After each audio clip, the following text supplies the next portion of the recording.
Let's go to the Buppy's Catering and Bartending Hotline. Jordan Pugh. What's up, man? What's going on with you, man? How you doing? I'm okay. Thank you for the text yesterday, by the way. It meant a lot. You doing all right?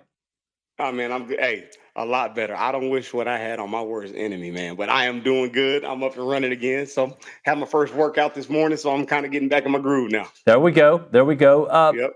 Were you able to take in the game? Yes. Okay. Yes, I did. I was able to watch it. Yep. So we're good to go, man. What's your big takeaway from it? I'm torn. Okay. I'm torn. I thought we looked like a team coming off a bye week offensively. Defensively, I thought we played phenomenal. Now, there's a caveat to that. I think that Auburn is just that bad. Okay, so that's why I'm kind of torn.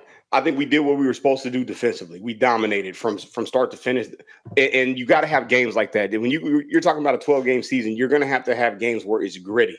You're going to have to find a way to win. And in the past, everybody talks about the battered Aggie Center, but in the past, we find a way to lose that game. Mm-hmm. This year, we win it. So that's what's encouraging about it, right? Even when it looked bad, even when it was gritty, it was grimy, we were letting them hang around. We found a way to close it out. I thought offensively, we missed a lot of opportunities. But the one thing that I found positive in the offensive play was the way we ran the football. I mean, we literally gutted them running the football. So I was proud of that. I love the way that our defense played overall. Des Ricks is really coming into his own at that corner position. I love the way he's playing. And I thought we took advantage of what they wanted to do offensively. But, man, when you have sluggish games like that, it was one of those games, man, where I wish I could have came on last week where I said I'd be worried about us coming off the bye week, right?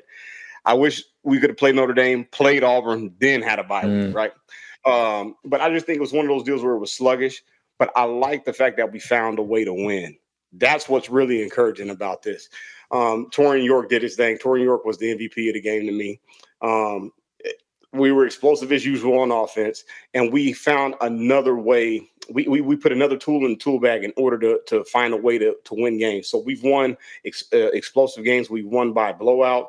We won by closing it out in a great fashion. So we're winning in all facets. That's what you want to see out of a program, man, that's making a championship run. That's what's encouraging. We still got to fix some things defensively. I think if we had a better quarterback that we played against, I think they scored 3 or 4 touchdowns based off some missed assignments. But overall, man, I was proud of the performance. See, I'm going to push back a little bit. And here's my pushback. Okay. The tackling we saw, this is not the same tackling we saw last year. This is not the same tackling we saw against UTSA. Yeah. Like, they were on those boys, right? Like, when they got a ball, they were tackling. So, and there was one explosive play in that game, which, if you watch the replay, slow it down, it looks like, I think it was Des Rick, or Will Lee, excuse me, looks like he has a pick. And if you slow it down, he's got possession of it. Regardless, some of the things that showed up in games against teams that were inferior did not show up at all. Well, that's the thing that was encouraging, right? Well, I told you, defensively overall, when you have an inferior opponent or inferior offense, you're supposed to look like that, right? I think we shored up a lot defensively, especially within the run game. But there were still some things in the pass game that if there was a competent quarterback, a quarterback who could read, who could be more decisive, they could have took advantage of that. And remember, everything that we're talking about is built off a standard that we're trying to accomplish. We are trying to win championships. So, yes, I'm happy with the win. But now if you put coach hat on, listen, we can't let certain things slide because better teams will take advantage of that. Now, the beautiful thing in that is we won. And when the defense had to get off the field, when they got the third downs, when they had to turn the ball over, we did that. And that's what you want to see, right?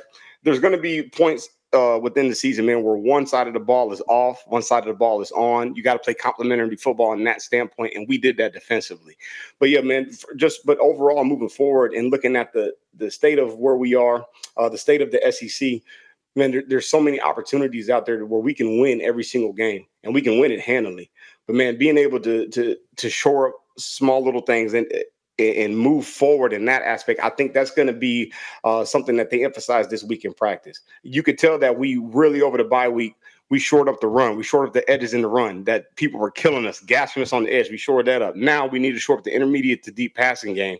I think once we get that done, we're talking about a well-rounded defense now. Offenses, man, you're going to have games like that. You're going to have games where you're just off. It's just, for whatever reason, it's just not clicking. But, man, overall, I thought we looked a lot better defensively. We shored up a lot of things, just small little things to fix. All right. I used to be called next year Nuno because everything is about next year. I'm right now Nuno. So I want to I want to talk about the offense and I will get back to defense. I don't think the offense was that bad. I think the penalties were bad, right? Like the offense, you doubled them up with 207 yards rushing, 207 yards passing. It was just penalties. If you don't get some of those back-breaking penalties, momentum-shifting penalties, I think Amari's got a 25-yard run that gets called back. Le'Veon's got his. You had some passes, some first downs. Like, you're talking about 500 yards of offense. I agree, they've got to shore it up. But I feel like once Marcel got going, the offense seemed to get going. They just shoot themselves in the foot. Well, that's what you said. Two things. You said back-breaking and momentum. That's key. So it's one thing to be explosive on offense, but if you have penalties that derail drives, that derail momentum, that derail flow, that's a problem against better teams. Okay, so those are the things that whenever you win, winning is the cure-all, but winning also hides other deficiencies, right? Other deficiencies that you got to point out and you got to get corrected. Now, the penalties, man, that was one of the things that drove me crazy this weekend. I'm like, every single time we had something big, it's like, what is going on with us? But from an offensive standpoint, we didn't play bad or horrible. It was just off this week. It was a rhythm. It was a timing, and the penalties had a lot to do with that, right? I think that, we got to get it a little bit better on the deep balls because we had shots that were there. Marcel just missed a few throws. That's a timing and touch issue. But when you're looking at just the small little things that keep you from winning games, those are type of situations where you can lose games based off penalties. You can lose games based off momentum shifts. And that's the thing that I guarantee you Elko's talking about in the meeting rooms, going into practice this week. We can't let those things bite us in the butt because we're the better team, moving forward with a lot of these games. But when you keep giving people chances, you keep allowing teams to hang around based off those penalties, allowing them to gain momentum, you're allowing them to stay in the game. And all you need is one play to break.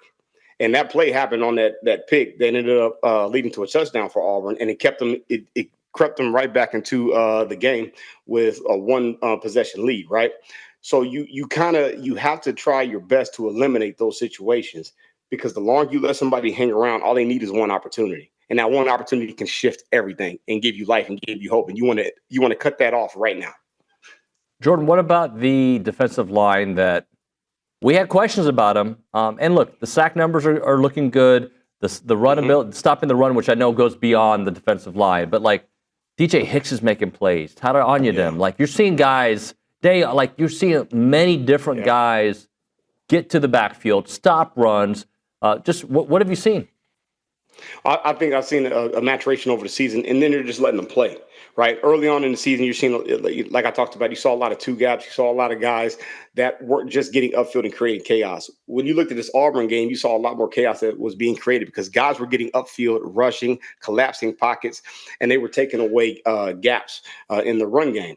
But when you look at what we did overall, I talked about this in the Notre Dame game. We have to earn the right to rush the passer. So on first and second down, we were doing what we needed to do in order to get to third and long situations from a D-line perspective. And we were corralling Arnold within the run game. We kept everything in-house, and we didn't let anything break outside of any exterior runs, right? So when you look at that allowed the D-line to be able to get upfield. It allowed the D-line to be able to create chaos. It allowed Torian York to be able to run free because they were doing their job creating havoc within the offensive line of Auburn. So that's one of the things, man, you've seen the growth. And I think that bye week really helped our defense. It allowed Elko to scheme. It allowed him to be able to plan how he wanted to manipulate the offensive line based off our skill set defensively. And I think you saw that play out against Auburn. How much better is this defense going to be now that Damian Sanford's getting all these reps? Yeah. And Scooby's coming at some point, hopefully this week, whenever we get him back. But the fact that, now you have a guy who's played a little bit, and by the way, he's not the only one who's played, right? I think Jordan Lockhart's got a great future ahead of him. There's others. Yep. But the fact that Damian is playing at a high level, and you need it, and, oh, by the way, Scooby's going to be coming back. Man, I just think it's the depth that you need. And, one thing that's hard to do, and especially in this day and age of football, is creating that depth. But it's one thing to have depth. It's one thing to have experience depth. And when you have guys go down, and you have players that have to step in early within the season, that creates that experience that you need, especially when you're making a run like we're trying to make. Having guys that have the experience, that have the play time, that have been in those moments, that have been in those critical moments and factors within games, that's going to be big down the stretch. Because as the season goes, attrition is going to happen. Guys are going to get hurt. Guys are going to go down. And when you know that you have guys who can step in and who can play, and there's no fall off defensively, that allows you to be as creative as you want to be as a coach. And it also allows the trust factor to play out fully. So I think that's going to be huge moving forward, just defensively. But overall, I'm talking about from a team standpoint, the depth that we've created, the playmakers that have come in and made plays while guys have been injured, that's going to be huge in this stretch run that we're trying to make overall within the season. Jordan, excuse me for not remembering, but did you have any major injuries in your career at A&M or in the NFL? No, nothing major. Okay. Nothing major. Minor things, small tears, this, that, and the other, but nothing that made me miss an entire season. No. Oh, okay. The reason I asked that is, you've played with guys that obviously did. Yep. So Le'Veon's coming back after a major knee injury. Tyreek Chappelle missed all of last year. And it's here a month into the season, and it feels like, look, I know that they were kind of ramping up Le'Veon. Tyreek has been playing since the first week, but I feel like they're starting to be the players that we remember. And I never doubted them ever, right? I knew there was a natural steps to get them to where they need to be. But what have you seen from them now, and how healthy they both look? Confidence. It's one thing to be healed. It's one thing to have the rehab. It's another thing to play. And when you take that first hit, it's one of those deals where you don't want that injury to happen again, right? So as the year goes on and you're going week by week, you're building your confidence, not in your ability, just in your ability to stay healthy, because that's what you want to do. You don't want to miss out on everything that you've worked for. So what I'm seeing two guys, especially in particular, we talk about Moss and Chappelle, guys that are building confidence in their own body, knowing that, yes, we can do this. We are healed. We are ready to go. And you're seeing that confidence grow, but also you're seeing it play out in their game, right? The reason why I say that is because once you know that you have the ability to play, once you know that you're healthy, once you know that everything is stable, it allows you to be free. It allows you to be free mentally, and allows you to play. What's the correct word? It allows you to play more aggressively, really go all out without hesitation. And that's what you're seeing as these weeks go by, because each and every single week they're improving. You're seeing the old players that you saw from the previous year, and that's just the confidence in your own body. But now I can play free and do what I really want to do because I'm not worried about the injury factor. Talking to Jordan Pugh here on Texas Aggies Live. Jordan, speaking of depth again, hopefully Bryce Anderson comes back at some point. And, I know that things are trending in the right direction. It was great to see him on the sidelines at Kyle on Saturday. But Marcus Radcliffe, he showed us something last year. He keeps showing us stuff, man. Well, so what is it? Brooks missed the first game, right? Dalton Brooks? Yep. Okay, so he had the opportunity to come in and play, right? So it's kind of with Sanford at the linebacker position where you got guys that had experience. So you're looking at the experience from last year. You're looking at him coming in. He was one of the highest rated guys at the beginning of the season, but man, he's taking advantage of his opportunity. The most exciting thing about our team and the thing that people should really look into is the depth that we've created. When you talk about last year to this year, our starters were capable of hanging with anyone. But now when you have the depth of the players on the team and guys who can step in like a Ratcliffe and come in and can play well, man, that's huge. He's taking full advantage of every single opportunity, man. He's doing his thing. He's doing a great job of filling in on runs. You can tell that he's covering up a lot of things within the pass game. I think that there's a lot of things that he's doing where, man, he's taking away a lot of options offensively based off his body position and awareness with what he's doing on the field. So he's played well, man. I think that he's been a great addition.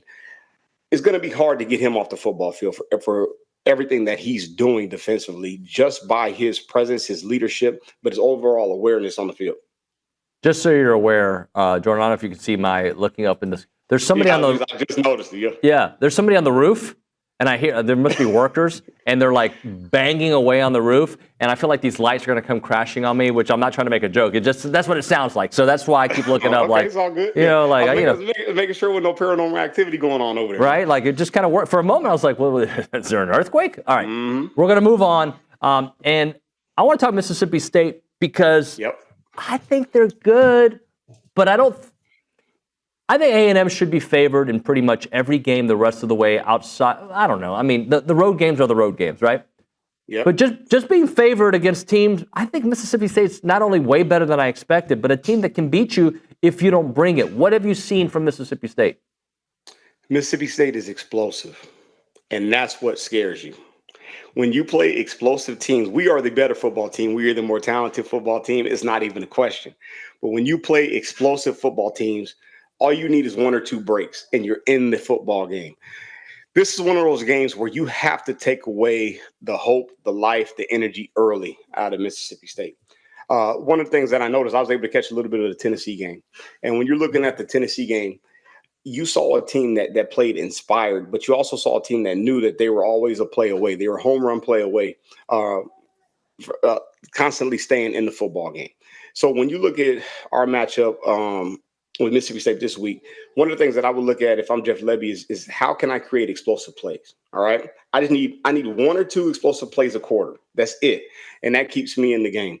The next thing that I'm asking myself is what can I do in order to keep the ball in my hand with the time of possession factor? Because I know that Texas A&M's offense is explosive. I know that they can produce points at a high clip, at a high rate. So if I can keep this ball in my hand, but also create big time plays, this is how I keep myself in the game and give myself a chance to win the game. Because we know that we can't compete when it comes to the line of scrimmage. We can't compete athletically on the edges. So that's the way that they win. And this is the type of game that keeps me up at night if I'm a coach. Because we're on a roll. We've beaten Notre Dame. Everybody says we gotten over the hump with a win like that over Auburn in the battered Aggie syndrome. But now you got a Mississippi State school that's just kind of creeping around. In the past, it's always been the Mississippi schools that have halted everything that we wanted to accomplish. So now the question is, how do we keep the guys focused, knowing that we're the better football team? But is this type of game with that type of explosive offense that makes you nervous because you know that they can hit at any time, especially with the type of offense that Lebby runs? Well, and the thing that I'm interested in is, look, they've taken on two of the best backs in the country, and those dudes are amazing, right? Jadarian Price, Jeremiah Love. But Mississippi State's got a 1-2 combo that isn't Notre Dame, but they're pretty darn good. They're really they're better than pretty darn good. Well, one of the things that people, I think they mix this up with Josh Heupel too a lot. When you're looking at that type of offense, they run to throw the football. Right. And when you look at the one weakness that we've had, we talked about the edge play that we've had within the run games. They're going to expose that a lot. They're going to spread the box out. They're going to force us to play at home defense, and they're going to manipulate our backers and interior safeties, our DBs, i.e. Chappelle, Ratcliffe, those type of players. Right. But they want to establish everything by the run game. And that's where that time of possession comes in. But when you look at it, man, the two-headed monster that they got, they have capable players. They have capable backs that open up everything else in the pass game. This is why this is one of those sneaky type games. But then you're also talking about a team that has some momentum themselves, that has some confidence themselves. They've had some key wins this year. So they believe that they can come in and win this football game. Now, how do we shore up everything that we need to shore up? How do we continue to take the momentum and build on top of that? Because one thing I know about my football team is we can win gritty and we can win big and we can win last minute. They've proven that this year. So now it's about keeping the focus. Can we keep the focus and can we limit everything that they want to do offensively, man, in order to take over this game? That is Jordan Pugh on the Buppy's Catering and Bartending Hotline. Jordan, appreciate your time as always, my friend. Thank you so much. Yes, sir. Let's do it. Let's do it.